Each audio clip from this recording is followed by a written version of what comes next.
Senhor Deus, nós te entregamos esse momento, te entregamos, Pai, nós, pelos olhos da fé, conseguimos ver os milagres acontecendo neste dia, Senhor. E nós pedimos que o Senhor tire toda a distração do nosso meio, que o Senhor tire toda a falha na comunicação, que o Senhor faça com que essa mensagem seja clara, seja direta, toque os corações, que o Senhor me diminua neste lugar, que o Teu Espírito Santo me use. E eu declaro aqui, Pai, que eu preciso do Senhor. Sem o Senhor, nada do que nós desejamos vai acontecer, porque nós desejamos salvação, nós desejamos transformação, e se o Senhor não aparecer, se o Senhor não sequestrar este momento, se o Senhor não dominar este lugar, Senhor, nós não conseguiremos trazer a realidade e a verdade para essas pessoas. Por isso eu peço, Deus, que essas pessoas não apenas olhem para o altar vendo um homem falando, mas que elas possam ouvir o próprio Espírito usando a minha vida para trazer um direcionamento e a revelação de quem o Senhor é. Essa é a minha oração. Jesus, eu preciso do Senhor, por favor derrama sua misericórdia sobre a minha vida, em nome de Jesus nós oramos, amém. Amém? Glória a Deus. Olha para a pessoa que está do seu lado, olha só como eu já estou bonzinho, eu nem mandei você ficar em pé. Eu nem falei, fica em pé, tal. Não, olha para a pessoa sentado mesmo. Você está relaxado? Você está na casa do seu pai? Amém? Quem está relaxado na casa de Deus aí? Então é isso aí. Então olha para a pessoa que está do seu lado, fala, seja muito bem-vindo. Tenha um bom dia. Amém? Glória a Deus. Cara, eu amo ver aqui de cima as pessoas de bermuda. Porque se eu pudesse eu pregava de bermuda. Mas eu não posso. Se sintam à vontade, Deus vai falar com vocês, amém? Glória a Deus. Bom, o tema da mensagem de hoje é lições para a vida. Sabe, toda vez que eu pego um texto e eu vou me aprofundar nesse texto, esse texto para mim vira o meu texto favorito. Você pode falar assim, todo domingo que ele sobe ele fala a mesma coisa. Nossa, esse é o meu texto favorito. Mas porque quando eu começo a ler um texto, eu começo a me aprofundar, você começa a ver tantas coisas poderosas dentro do texto, você fala, uau, esse texto é diferente, eu amei esse texto, é o meu texto favorito. Aí você muda, para o dia seguinte você vai ler a história de Sansão, você fala, uau, diferente, esse cara é meu preferido agora, passou ontem para hoje. E aí você vai vendo, e cada vez que você debruça na Bíblia, e vai lendo coisas, e vai tendo revelações, você se apega àquilo como uma verdade absoluta, e você começa a ter paixão, e começa a nutrir um relacionamento realmente de admiração pela palavra de Deus. E é por isso que eu vou te falar que hoje, essa mensagem que eu vou pregar é um dos meus textos favoritos. Porque, cara, ela é muito poderosa. Eu estava conversando com a Erika hoje de manhã, e eu falei para ela, é engraçado que muitas vezes nós lemos os textos bíblicos, né, e a gente fala, que interessante esse texto. E quando você vai entendendo, quando você lê com calma, quando você olha, sabe, as nuances daquele texto, você fala, nossa, ele é muito mais profundo do que eu imaginava. Ele não é apenas uma história, ele é muito mais profundo do que eu imaginei que pudesse ser. E aqui eu não estou fazendo uma propaganda do curso do Lamartine Panorama Bíblico, mas é uma ótima oportunidade para você entender os textos, é você entender o contexto, você entender a hermenêutica, você saber o que aconteceu naquele texto. E esse curso tem me ajudado também a chegar a essas conclusões. Então, já fica aqui a propaganda, se você não se inscreveu no curso dele, entra lá no YouTube e se inscreva, não sei exatamente o link, mas enfim. Mas é exatamente isso, eu quero ler com vocês o texto, que está lá em Lucas 24, se você tem a sua Bíblia, abra a sua Bíblia, ou ligue a sua Bíblia, Lucas capítulo 24, nós iremos ler do versículo 13 ao versículo 35.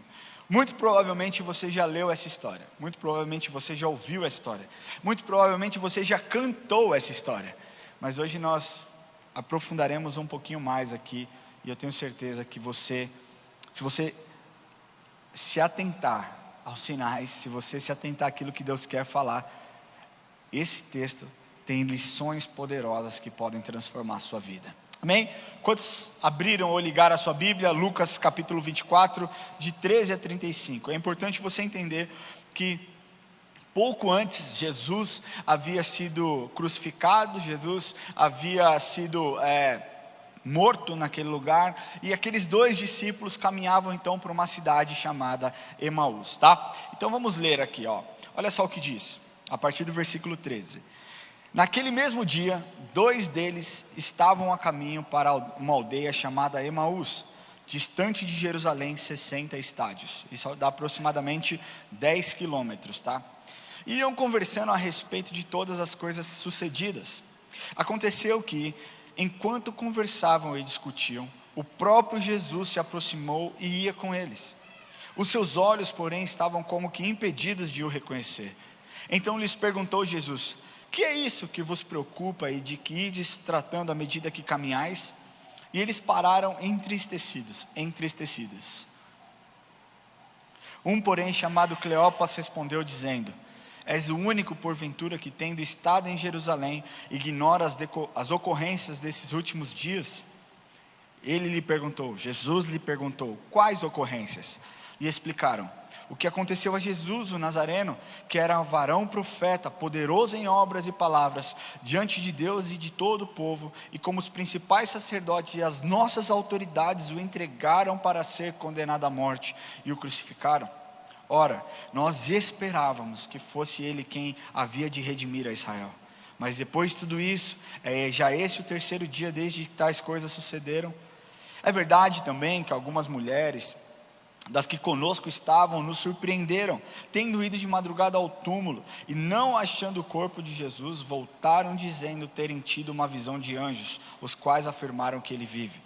De fato, alguns dos nossos foram ao sepulcro e verificaram a exatidão do que disseram as mulheres, mas não viram. Então lhes disse Jesus: ó nécios e tardos de coração, para crer tudo o que os profetas disseram. Porventura não convinha que o Cristo padecesse e entrasse na sua glória? E começando por Moisés, discorrendo por todos os profetas, expunha-lhes o que a seu respeito constava em toda a Escritura. Mas quando se aproximaram da aldeia para onde iam, fez ele menção de passar adiante. Mas eles o constrangeram, dizendo: fica conosco, porque é tarde e o dia já declina. E entrou para ficar com eles. E aconteceu, quando estavam à mesa, tomando ele o pão, abençoou, e tendo partido, lhes deu. Então se lhe abriram os olhos, e o reconheceram, mas ele desapareceu da presença dele. Disseram um ao outro: porventura não nos ardia o coração, quando ele pelo caminho nos falava, quando nos expunha as Escrituras? E na mesma hora, levantando-se, voltaram para Jerusalém, onde acharam reunidos os 11 e outros com ele, os quais diziam: o Senhor ressuscitou e já apareceu a Simão. Então os dois contaram o que lhes acontecera no caminho e como fora por eles reconhecido no partir do pão. Senhor, a minha oração é que agora, Deus, essas pessoas possam entender aquilo que o Senhor quer dizer, Deus. Por favor, Deus, apareça nesse lugar aqui, Jesus. Essa é a nossa oração. Eu não sei o que você sente lendo esse texto, mas quando eu leio essa passagem, essa história, eu me vejo caminhando com eles. Eu me coloco na situação caminhando, eu imagino a tristeza que aqueles homens estavam. Eu acredito que a montanha-russa de emoções com que eles estavam vivendo os últimos dias, como aquilo estava sendo um momento difícil. E eu quero trazer no texto de hoje 4 lições que podem transformar as nossas vidas, porque transformaram a vida desses discípulos aqui. E se você se atentar aos sinais daquilo que Deus quer fazer e quer te mostrar no dia de hoje, você vai ter sim a sua visão aberta, e você vai ver sim grandes coisas acontecendo. Amém? Primeiro ponto que eu quero abordar com vocês, a primeira lição, é que a dor não pode ser um obstáculo para o nosso relacionamento com Jesus. Você pode repetir isso? A dor. No versículo 16 diz assim: os seus olhos, porém, estavam como que impedidos de o reconhecer. Alguns estudiosos acreditam que a natureza dessa falta de conhecimento, dessa falta de reconhecimento, ela talvez tenha sido causada por um efeito sobrenatural com a finalidade de ensinar a eles uma lição. Outros acreditam, eu sou uma dessas pessoas que acreditam, que sim, houve um efeito sobrenatural, mas que o texto ele traz exatamente a narrativa do que de fato aconteceu. Ou seja, as circunstâncias que envolveram o caso.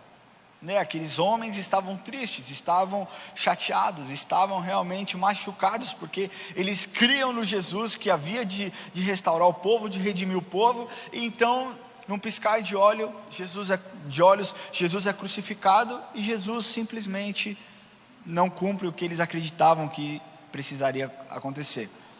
E o que eu quero te falar é que a dor fez com que aqueles homens criassem um obstáculo e não enxergassem que era Jesus que estava andando junto com eles. E a verdade é que nos nossos dias nós nos deparamos com situações semelhantes a essa, porque a dor tem afastado as pessoas de Jesus. A dor tem feito pessoas ficarem bravas com Jesus. A dor tem feito pessoas não desejarem ter a companhia de Jesus. A verdade é que cada um reage de uma forma diferente em um momento de luta. Talvez uma pessoa tenha recebido um diagnóstico de uma doença, de um câncer, e essa pessoa ela pega um ar, cara, a partir de hoje essa vai ser a mudança na minha vida, e eu vou conhecer a Jesus como meu Salvador, como aquele que vai me curar. Talvez eu nunca tenha experimentado uma cura, mas a partir desse momento, a partir dessa doença que eu estou passando, desse momento, eu vou conhecer a Cristo. Talvez você seja uma dessas pessoas. Existem aquelas, por outro lado, que se abatem, que se deprimem, que ficam reclusas, e pessoas que tendem a ter um olhar negativo para as circunstâncias, tendem a se afastar da presença de Deus em momentos de dificuldade. Especificamente falando desse texto, esses homens tinham muitas questões. Eles tinham medo do que viria, eles tiveram os seus sonhos, as suas esperanças frustradas. Você imagina você caminhando com Jesus, você vendo Jesus operando milagres, você vendo que Jesus estava ali cumprindo muitas profecias, você vendo quão maravilhoso Ele era, com palavras de amor, quebrando barreiras, destruindo preconceito, e de repente tudo aquilo que você acredita desaparece. Foi exatamente o que aqueles discípulos passaram. E o que eu quero te falar é que nós vivemos num tempo muito parecido. Nós acabamos não, mas 1 ano e pouco aí, nós estávamos afundados na Covid. Talvez você tenha perdido algum parente, talvez você não tenha perdido parente, mas tenha tido raiva do que tudo isso gerou dentro de você. Mas o fato é que cada vez mais nós conseguimos enxergar pessoas que colocam e atribuem culpa a Jesus, coisas que não foi Jesus quem causou.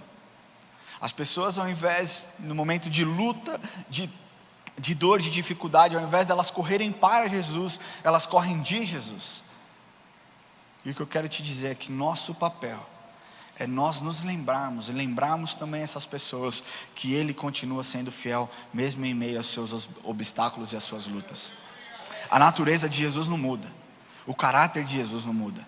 Se nós acreditamos, segundo está escrito em 1 João, que Deus é amor, se nós acreditamos que a essência dele é o amor, como que você pode acreditar que Ele pode desejar o mal para você?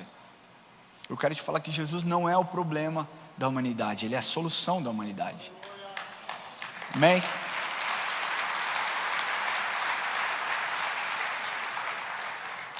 Você precisa crer que Ele continua no controle, mesmo em momentos de dificuldade, mesmo em momentos onde você tem se deparado e não vê saída.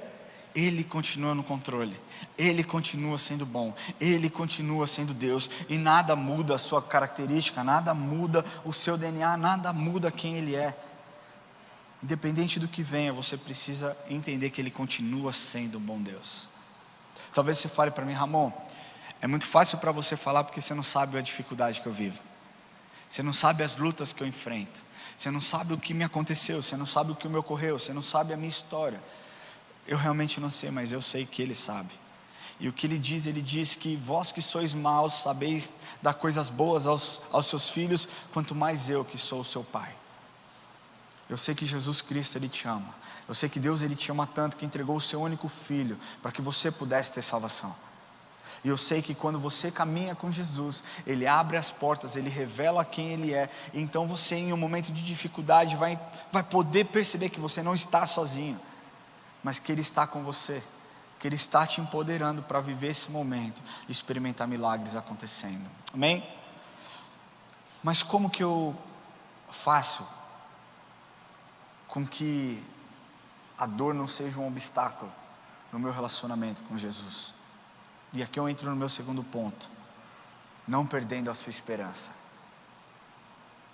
Versículo 21 diz assim: ora, nós esperávamos que fosse Ele quem havia de redimir Israel.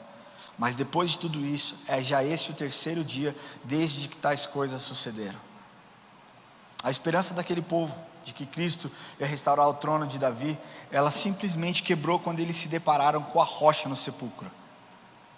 Quando eles se depararam com aquela cena, eles olharam e falaram: agora já foi, agora não tem mais volta. A verdade é que aqueles discípulos não podiam enxergar as coisas divinas que estavam acontecendo. Tinham passado apenas 3 dias desde que Jesus havia sido morto. Eles estavam realmente machucados. Eles tinham tido uma perda irreparável.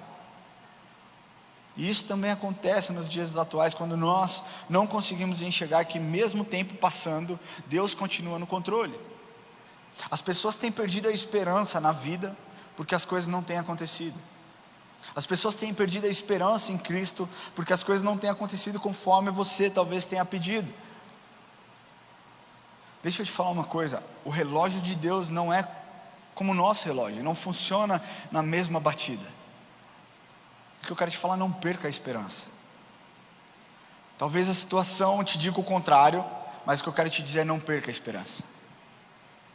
Sabe, talvez você esteja pedindo por um filho, talvez você esteja há anos pedindo por um filho, e talvez você esteja vendo os seus amigos tendo filho, e isso faz com que a sua esperança esteja sendo minada. O que eu quero te dizer é que Deus não se arrepende das promessas que Ele fez sobre a sua vida. Sabe, não tenha como parâmetro a vida do seu irmão. Creia naquilo que Ele vai fazer sobre a sua vida. Talvez você tenha perdido a esperança porque o seu marido, tão desejado, tão sonhado, ainda não chegou. Continue buscando, continue crendo que Ele é bom. Deus, no tempo dEle, e é um tempo preciso, vai trazer aquilo que você precisa. Olha só o que diz Eclesiastes 3:1: tudo tem o seu tempo determinado, e há tempo para todo propósito debaixo do céu.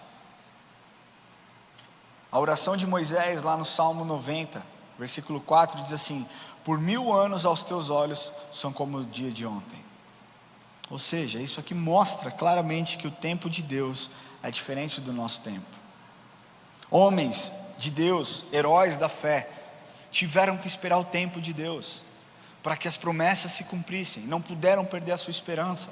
Se nós pegarmos a história de Davi, Davi foi ungido por Samuel. Você conhece essa história. Ele é ungido por Samuel, e ele não simplesmente larga as ovelhas do seu pai, ele continua cuidando das ovelhas do seu pai, ele continua pastoreando ali.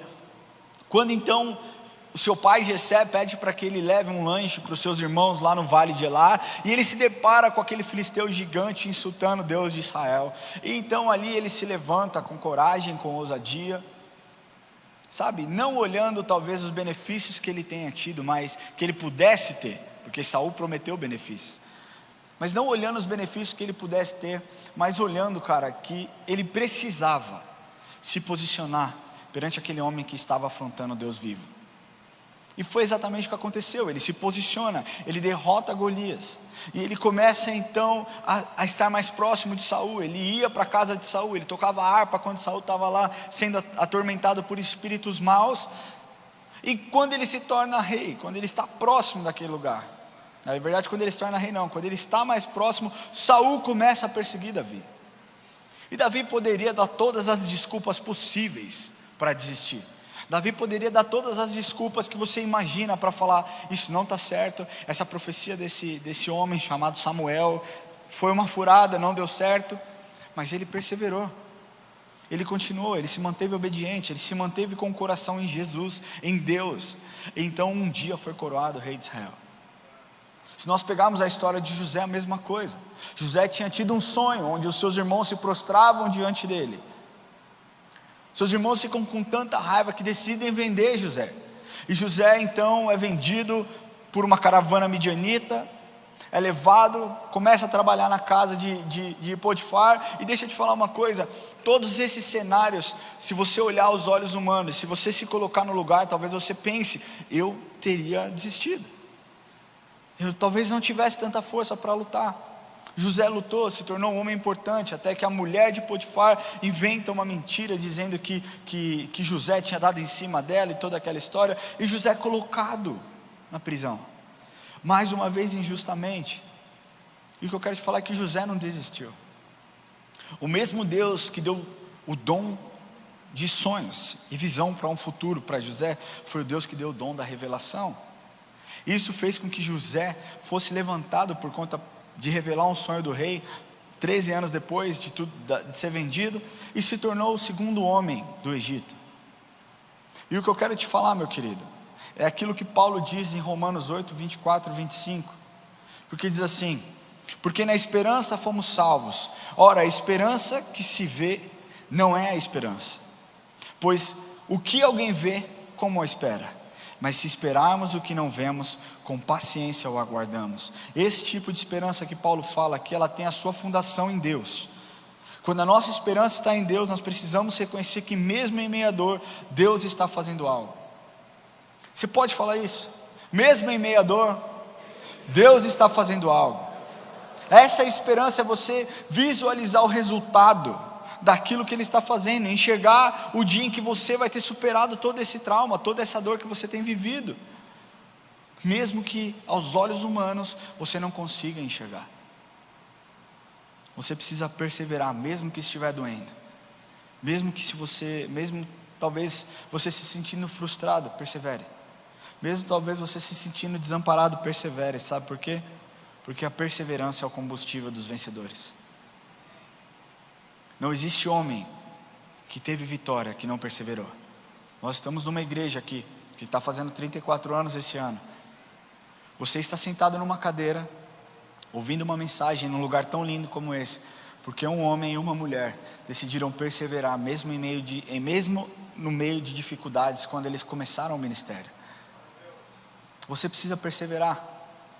Não existem empresários bem-sucedidos que não passaram por lutas, não passaram por dificuldades, mas que superaram, perseveraram, então hoje estão em posições incríveis. Esportistas, eu estava vendo uma entrevista do Ronaldo Fenômeno,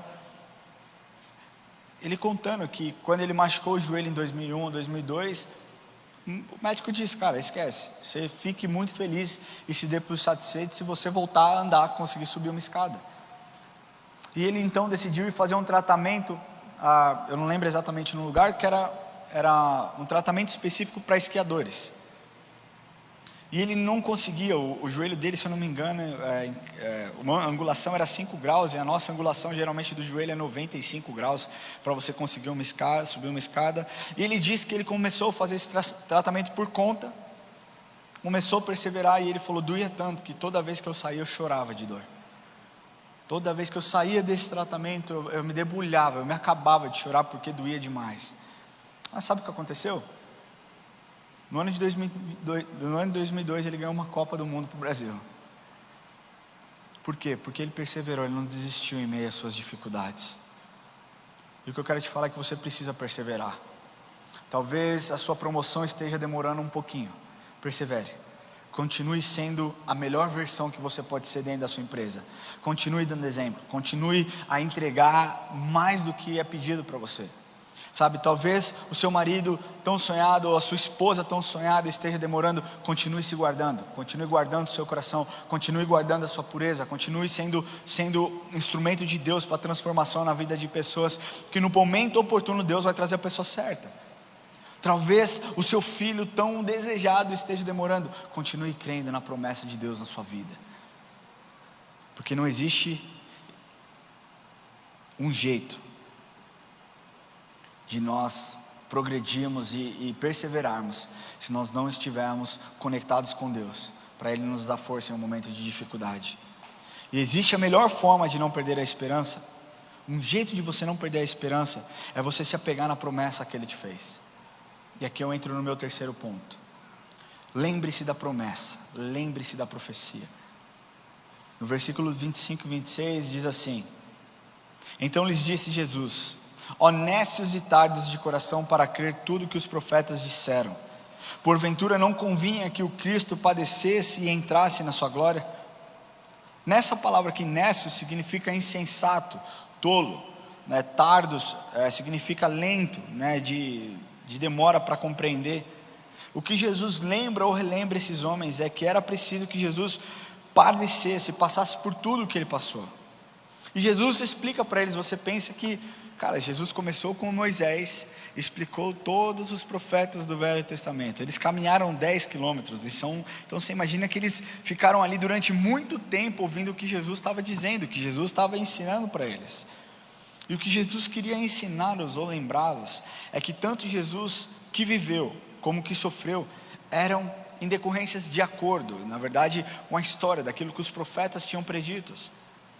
Vocês sabiam que existem centenas de profecias que Jesus cumpriu no Velho Testamento. Alguns acreditam que 300, alguns outros acreditam que 476 profecias foram cumpridas, outros acreditam que 512 foram cumpridas, mas centenas de profecias foram cumpridas através de Jesus. E o que eu quero te falar, meu querido, é que profetas grandes e profetas menores disseram a respeito de Jesus. O Velho Testamento inteiro aponta para Jesus. Se nós pegarmos Isaías, que talvez tenha sido um dos maiores profetas, profetizou 700 anos antes de Cristo, a respeito do nascimento de Jesus, está lá em Isaías 9:6, você já conhece, mas também profetizou a morte, como tudo acabaria. E outros tantos profetas como Daniel, Ezequiel, Zacarias, Miqueias. Aí você talvez diga: Ramon, mas essas promessas foram claras, foram para Jesus. Eu tenho promessas, mas que não aconteceram na minha vida. Tenho promessas, mas que elas demoram para se cumprir, talvez que elas não tenham se cumprido. O que você precisa trazer à sua memória? O que Deus prometeu para você? Eu estou falando que existem pessoas, profetas, que trazem uma palavra, e trazem uma revelação, e trazem uma promessa para você. Olha, Deus te diz que você vai passar por isso, por isso, por isso. Deus fala que você vai ter essa vitória. Mas o que eu quero te falar, na palavra de Deus, o que Ele promete para você, são nessas promessas que você tem que se apegar. E aqui vai um alerta para a igreja, porque o que eu vejo hoje, muito comumente, são pessoas correndo atrás de profetas. São pessoas que querem ouvir a profecia sobre a sua vida. E eu já estive nessa posição também, de ir num lugar e ficar esperando o profeta falar. E o profeta falava, chegava em mim e ele pulava. Eu falava: ô Senhor, o que acontece comigo? Qual que é o meu problema? O que eu quero te dizer é que nós conseguimos avaliar o que esses profetas prometem nas nossas vidas. Esses profetas profetizam em nossas vidas, se a palavra se cumpre ou não se cumpre. Mas na palavra de Deus é garantia de que vai acontecer. Você precisa se lembrar de promessas, como por exemplo o que ele diz lá em Mateus. Ele nos promete que estará conosco todos os dias das nossas vidas. Como diz lá em Hebreus: não te deixarei nem te desampararei. Outra promessa dele na sua vida. Uma outra promessa é que Ele veio para te dar uma vida em abundância. Não somente aquilo que você precisa, mas abundantemente mais daquilo que você precisa. Ele diz: o ladrão vem senão para roubar, matar e destruir, mas eu vim para que vocês tenham vida e vida em abundância. Outra promessa que Ele nos diz é que nós seríamos perdoados. Se confessarmos os nossos pecados, Ele é fiel e justo para nos perdoar e nos purificar de toda a injustiça. Outra promessa que Ele nos deu é que se nós o buscássemos de todo o coração, Ele se revelaria. São nessas promessas que você tem que se apegar, meu querido. Sabe, muitas pessoas já profetizaram muitas coisas sobre mim. Muitas coisas. Muitas coisas não aconteceram. Muitas coisas não aconteceram na hora que eu achei que fosse acontecer. Muitas coisas eu sei que Deus ainda vai fazer. Só que coisas também que eu sei que foram profecias erradas. Mas o que eu quero te falar é que Jesus não erra. E se Ele te prometeu, Ele vai cumprir. Se Ele te prometeu essas coisas, Ele vai cumprir. Se Ele prometeu que Ele estaria com você, Ele vai cumprir. E o que nós podemos ver dentro dessa história é que esses homens precisavam ser lembrados a respeito das profecias. se eles realmente criam que Jesus era o Salvador, que Jesus era o homem que ia redimir o povo, eles tinham que entender tudo o que acontecia, tudo o que teria que acontecer. Jesus ser crucificado e ao terceiro dia ressuscitado, ao terceiro dia ressuscitar, mas eles estavam tão machucados pela dor, eles estavam tão consumidos pela frustração que eles não conseguiram enxergar muitas vezes o que nós passamos, o óbvio, que Jesus está conosco. E eu quero te falar uma coisa: Jesus não mente, Jesus não se atrasa e Ele não muda. Se Ele te prometeu, Ele vai cumprir. Se o Deus que prometeu no Velho Testamento cumpriu através da vida de Jesus todas as profecias ditas, é o mesmo Deus que, se Ele te prometeu, Ele vai cumprir na sua vida, quer você acredite, quer você não acredite. Amém?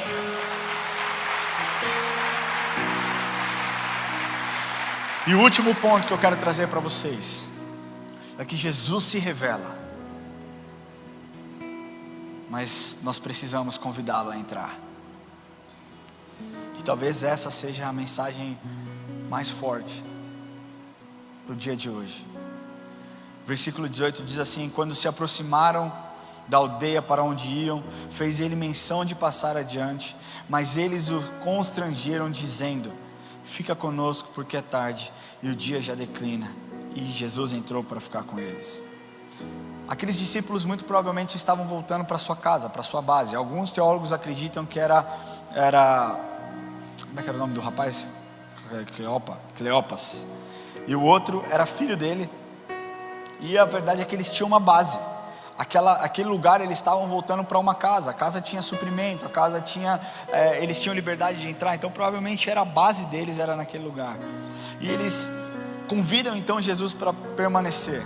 E esse constranger não significa ser embaraçoso, não significa ser chato. Adam Clarke, que é um comentarista, um cara que eu leio muitos comentários, ele disse: constranger é o efeito constante da doutrina de Cristo. Onde quer que seja sentido eternamente bendito, Jesus é convidado a permanecer no coração. E eu acredito muito nessa frase, porque quando nós entendemos o que Ele fez por nós, não existe a chance de você ficar de fora. Sabe, todos os dias nós somos constrangidos por Deus. Constrangidos a olhar e falar: uau, como Ele é bom. Uau, como Ele é incrível. Uau, como Ele é demais. Aqueles homens haviam estado por Cristo. E por vezes sentiram esse sentimento, por vezes foram constrangidos pela sua bondade, por vezes foram constrangidos, sabe, pela sua graça, e naquele momento talvez estivessem replicando o mesmo amor com que eles receberam de Jesus, eles estavam dando para aquele homem, teoricamente, que era desconhecido. Sabe, existe um pastor chamado John Gill, que morreu em 1771, que ele fez o seguinte comentário que para mim realmente define o que foi esse sentimento dos discípulos. Ele diz assim: a conversa dirigida por Cristo era tão atrativa, os seus discursos eram tão celestiais e instrutivos, tão doces e deleitosos, tão poderosos e comovedores, que aqueles discípulos não podiam suportar a separação, mas desejavam extremamente a continuação em sua presença, embora eles lhe parecessem um mero estranho. Os discípulos ali no meio do caminho, eles já estavam sendo abençoados, mas eles tiveram coragem de pedir algo a mais. Que eles falaram: fica aqui com a gente. Eu acho que esse é o ponto de diferença. Porque talvez você esteja vivendo um tempo onde você está tão machucado que você não consegue falar para Jesus: Jesus, entra, fica comigo aqui. E esse pedido fez toda a diferença, porque Jesus entrou, Jesus partiu o pão, e alguns teólogos acreditam que ao partir do pão, esses discípulos viram as mãos transpassadas. Então eles olharam o pão, e quando foram olhar de novo, Jesus não estava mais lá. E o que eu quero te falar é que não tem como. Toda vez que você convida, Jesus se manifesta. Toda vez que você convida Jesus, Ele se revela a você. E essa é a mensagem mais importante que você pode ter nesse dia.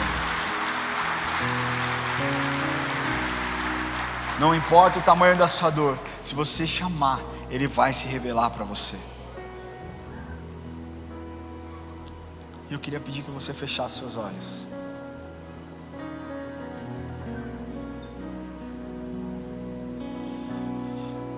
E o que eu quero falar primeiro é para você que entrou aqui pela primeira vez e talvez nunca tenha entregue o seu coração. Talvez nunca tenha convidado Jesus para entrar na sua vida. E o que eu quero te dizer é que esse Jesus, ele pode se revelar para você. Mas para isso você precisa querer. Você precisa desejar a presença dele, assim como esses dois homens fizeram. Jesus, não nos abandone. Homem estranho, não nos abandone. Entre aqui na nossa casa, entre aqui, faça companhia, não vá embora. Eles constrangeram Jesus ali, suplicando para que ele ficasse. Jesus, vendo esse desejo, ele entrou e ele se revelou. O Jesus que está te dizendo hoje é o mesmo Jesus que estava naquele lugar. Apocalipse 3:20 diz assim: eis que estou à porta e bato. Se alguém ouvir a minha voz e abrir a porta, estarei em casa. Estarei na sua casa e cearei com ele e ele comigo. Ao vencedor, dar-lhe-ei sentar-se comigo no meu trono, assim como eu também venci e me sentarei com meu Pai no seu trono. Jesus está dizendo: eis que estou à porta e bato. E talvez você diga: não, eu vou esperar mais uma semana. Você vai abrir um pouquinho, vai olhar e Jesus fala: Jesus, hoje eu não quero, hoje eu estou preso nesse pecado aqui, eu não posso. Jesus, hoje não é um bom dia. E o que eu quero te falar é que Jesus está batendo e Ele deseja que você se relacione com Ele. Jesus se revelou para aquele homem, aqueles homens disseram, eles disseram uns aos outros andando ali, não lhe ardia o coração enquanto esse homem falava?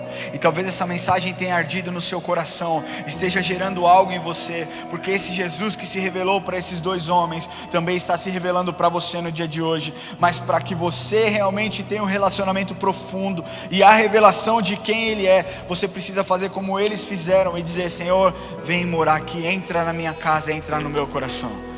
Se você está aqui hoje e deseja entregar o seu coração para Jesus, levante a sua mão onde você estiver e nós vamos orar com você. Levante a sua mão bem alto para que nós possamos te ver. Glória a Deus pela sua vida, glória a Deus pela sua vida, glória a Deus pela sua vida, glória a Deus pela sua vida aí atrás. Fique com a sua mão levantada o mais alto que você puder, para que nós possamos te ver. Glória a Deus pela sua vida aí atrás, glória a Deus pela sua vida, eu te vejo. Glória a Deus pela sua vida. Deus está neste lugar e Ele está buscando você no dia de hoje. Eu quero pedir que você que levantou a mão, levante do seu lugar.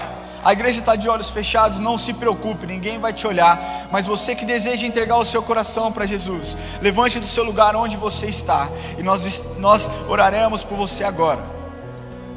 Eis que estou à porta e bato. Se você me autorizar, eu vou entrar na sua vida e eu vou transformar a sua vida de uma vez por todas. Queria pedir que você que levantou do seu lugar, existe mais alguém que deseja entregar o coração para Jesus? Levante do seu lugar onde você estiver e nós vamos orar. Eu queria pedir que você viesse aqui à frente. A igreja vai dar uma salva de palmas, porque a palavra de Deus diz que uma vida vale mais do que 1000. Então saia do seu lugar, vem aqui à frente. Hoje é dia de nós celebrarmos a sua vida. Hoje é dia de nós celebrarmos a libertação que o Senhor fará na sua história. Sai do seu lugar, vem aqui à frente.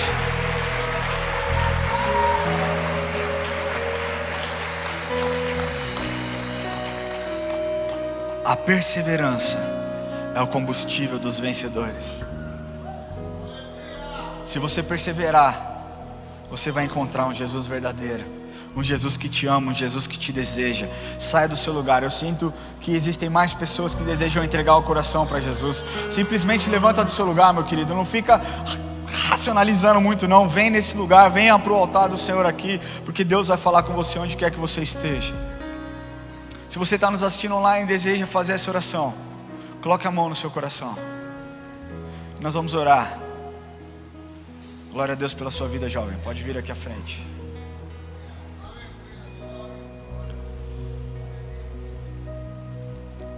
Coloque a mão no seu coração e ora assim comigo. Senhor Jesus, hoje eu entrego a minha vida em Tuas mãos.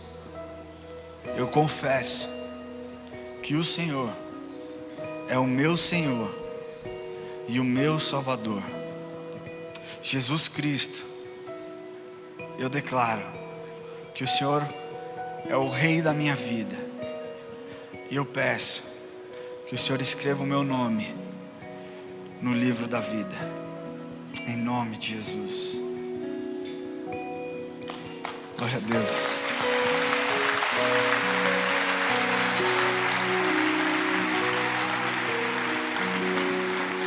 queria pedir que vocês seguissem os diáconos, nós vamos fazer uma oração por vocês. Nós queremos saber como igreja, como nós podemos servi-los. Então só seguir ali, fiquem tranquilos, ninguém vai pedir nada para vocês. Nada que não seja o número de telefone. Acompanhe os diáconos, por favor. E eu quero falar com você, igreja. A palavra diz, esse texto diz que quando eles convidaram Jesus para entrar, Jesus entrou e ao partir do pão, as escamas dos olhos caíram e eles então puderam reconhecer que era Jesus. Esses discípulos, eles estavam legitimamente machucados. Eles estavam genuinamente tristes. E o que eu quero te falar é que eu não estou aqui banalizando o seu sentimento. Eu não estou aqui banalizando o momento que você vive, não. O que eu quero te dizer é que esse Jesus que trouxe uma nova esperança na vida desses homens é o mesmo Jesus que está aqui e quer trazer uma nova esperança na sua vida também. Eu queria pedir que você ficasse em pé.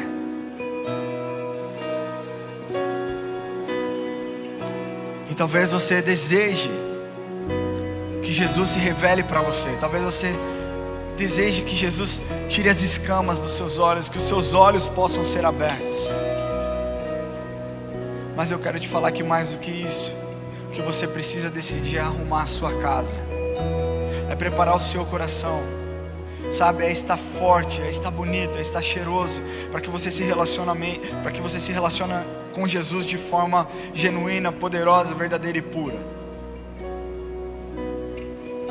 E eu queria pedir que enquanto nós estivermos adorando ao Senhor, que essa mensagem ela realmente toque o seu coração e te leve para um outro lugar de adoração, te leve para um outro lugar de vivência com Deus, e que você saia daqui transformado por aquilo que Deus quer fazer e vai fazer na sua vida.